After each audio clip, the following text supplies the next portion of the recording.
So you may remember that I mentioned that I was an entrepreneur in the past. And let's combine that with the idea that the best way to see something like this exist for at least 70 plus years is some sort of business that generates money. And that it would be very hard for us to control the day-to-day runnings of this business, especially if we're dead. But what we could do, though, is set forth a business model that we feel is so, pure is the wrong term, but so efficient and so low cost that by following it, there should be no way that it should disappear. So let's go back to that 200-year time frame. What do we use now that we used then?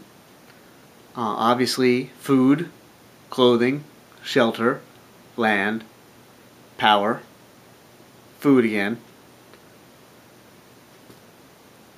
And so, just off the top of my head, I would say that if you had a business that collected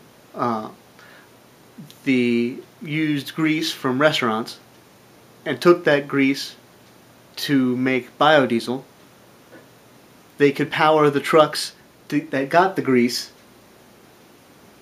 pretty much forever. And while we're on that subject of biodiesel, you could probably also take some switchgrass and grow it in an acre and make roughly 1,000 gallons of biodiesel per year per acre.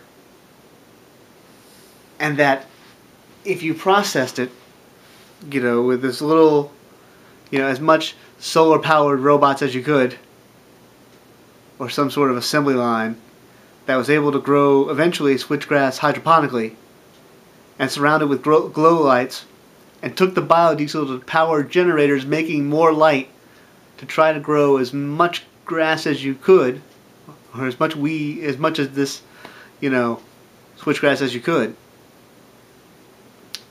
that you could you could make a lot of switchgrass, and thus make a lot of biodiesel, and that you could then take that switchgrass and sell it as feed to animals that we will also eat. I can think of more, but I could see that if you started those, it would be very hard for you to be overtaken by events.